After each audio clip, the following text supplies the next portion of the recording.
রহমতুল্লাহি ওয়া বারাকাতুহু। আপনারা সবাই কেমন আছেন? আলহামদুলিল্লাহ, আমি অনেক ভালো আছি। আমি এখন মুরগির গোশ ভুনা করতেছি। তার জন্য দিয়ে দিয়েছি রসুন, পেঁয়াজ, তেল, মশলা। এগুলো এখন কষিয়ে হালকা হলুদ, পরিমাণ মতো হলুদ, মরিচ আর লবণ দিয়ে দিলাম। এখন এগুলাকে ভালো করে নেড়ে চেড়ে একটু কষিয়ে নেব। কষানোর পরে যখন একটু ভাজা ভাজা হবে,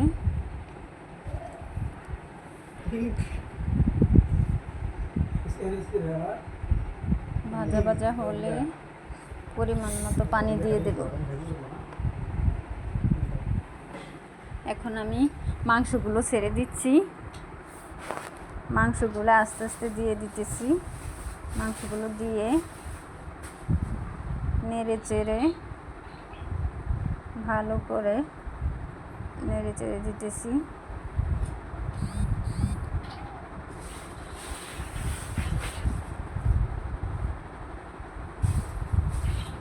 ভালো করে কষিয়ে নেব।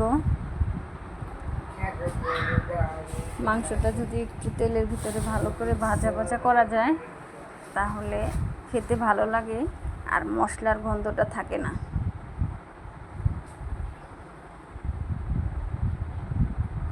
এখন আমি ভালো করে নেড়ে চেড়ে নিতেছি। আর আমি এখন এই কড়াইটা হলো মাটির কড়াই। আমার হাজব্যান্ড আমাকে অনেক পছন্দ করে এনে দিছে।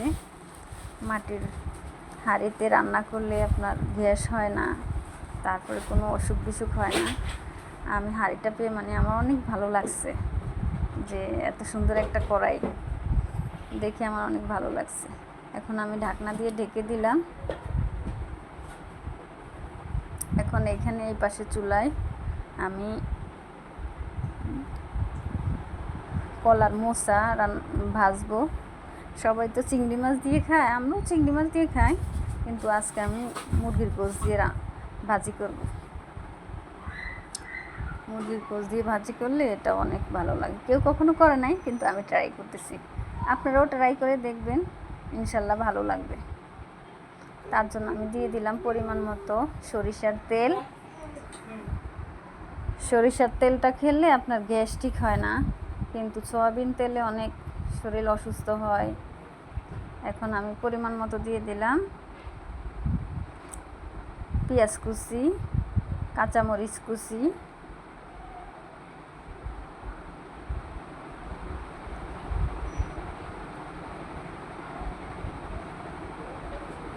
দিয়ে দিলাম।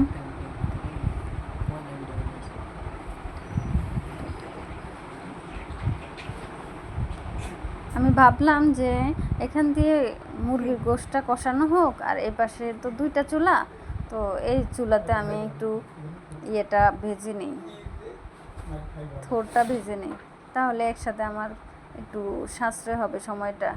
কারণ এমনি তো অনেক ব্যস্ত থাকি, সময় পাই না। তো ভাবলাম যে আমি সবসময় বেশিরভাগ সব কিছু গুছিয়ে দুই চুলায় রান্না করি। দুই চুলায় রান্না করলে হয় কি তাড়াতাড়ি হয় আর বেশি সময় লাগে না। আমি সবসময় সব কিছু গুছিয়ে নিয়ে একসাথে দুই চুলা রান্না করি।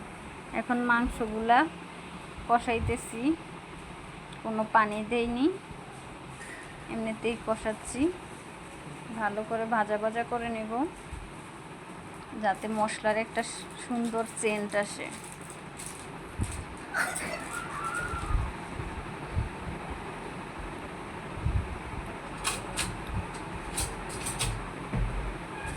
এখন এই পাশে আবার আমি পেঁয়াজগুলো একটু নেড়ে চেড়ে দিচ্ছি।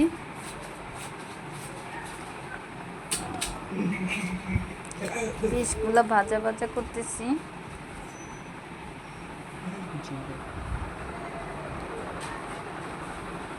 পেঁয়াজগুলো ভাজা ভাজা করতেছি এখানে। আর এখানে আমি একটু মাংসের ভিতরে পানি দিয়ে দিচ্ছি। পানি দিয়ে নেড়ে চেড়ে একটু কষিয়ে নেব।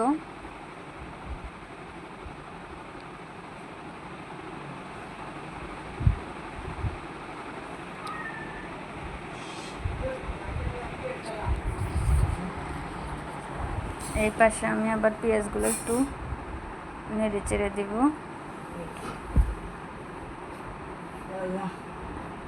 এর ভিতরে আমি কুচিয়ে রেখেছিলাম কিছু গোস্ত, ওগুলাকে দিয়ে দিলাম, দিয়ে এখন একটু নেড়ে চেড়ে দিলাম। এই পর্যায়ে আমি দিয়ে দিব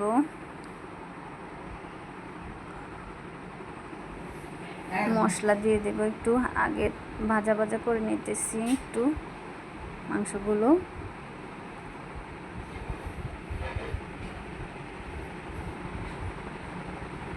ভাজা ভাজা করে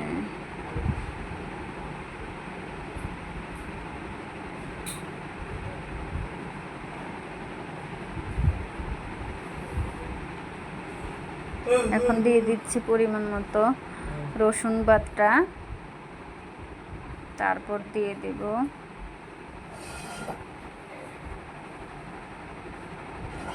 আদা বাটা,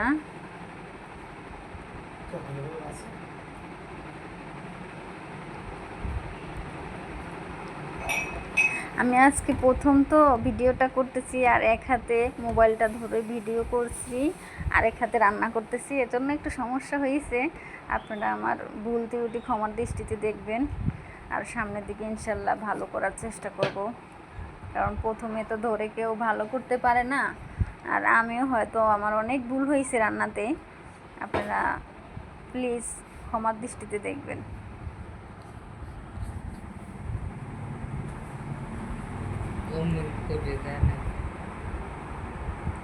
আর কমেন্ট করে জানাবেন আমার রান্নাটা কেমন হয়েছে।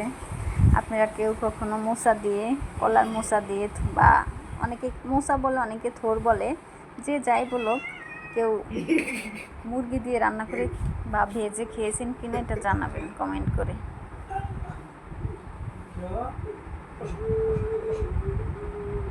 এখন আমি মশলা দিয়ে একটু নাড়াচাড়া দিয়ে দিলাম।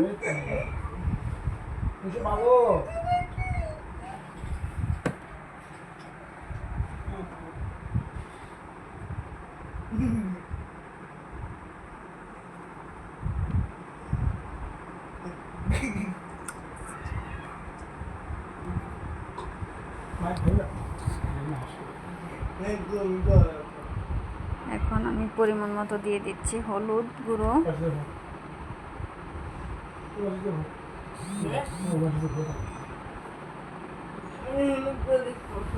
দিয়ে দিলাম পরিমাণ মতো স্বাদ মতো লবণ,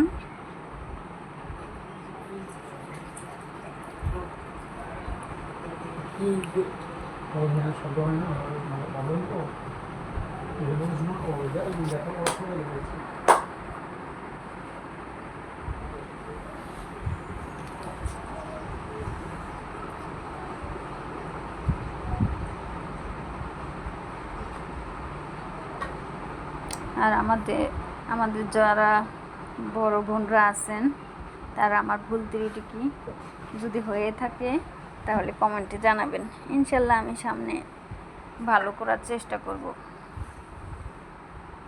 আপনারা সাপোর্ট করবেন, পাশে থাকবেন। এখানে আমি এখন পরিমাণ মতো দিয়ে দিলাম পানি দিয়ে একটু নাড়াচাড়া করে দিলাম। আপনারা লাইক, কমেন্ট এবং শেয়ার করবেন, আর চ্যানেলটাকে সাবস্ক্রাইব করে দেবেন। সাবস্ক্রাইব করে আমার পাশে থাকবেন।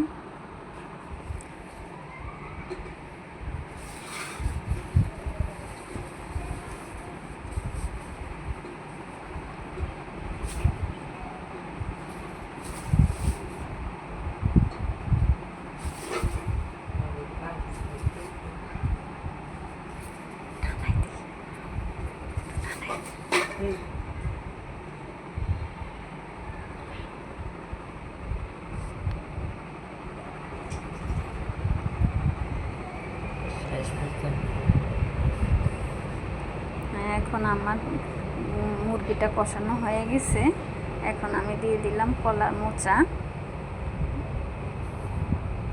আমি পুরোটা রান্না করব না, কারণ কলার মোচাটা অনেক বড় ছিল, এজন্য অর্ধেকটা এখন আজকে ভাজতেছি মুরগির মাংস দিয়ে, আর অর্ধেকটা রেখে দেব।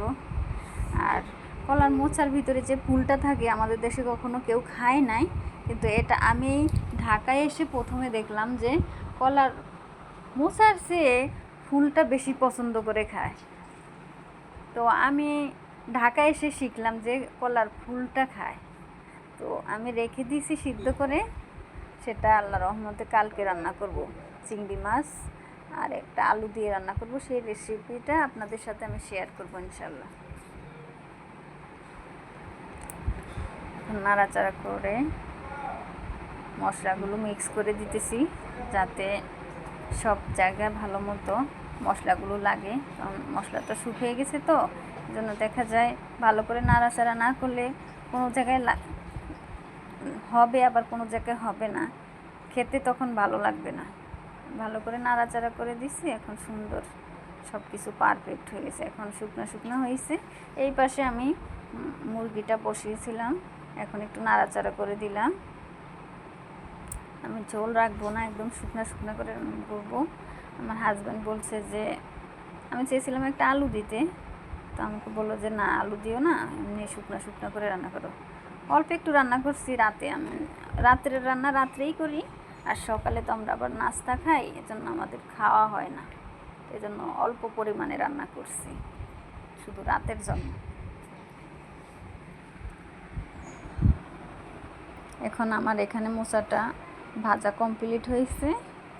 এখন আমি আর একটু লবণ দিয়েছি, কারণ যদি আমার মনে হচ্ছে যে একটু লবণ কম হয়েছে, এই জন্য আর একটু পরিমাণ মতো লবণ দিয়ে দিলাম।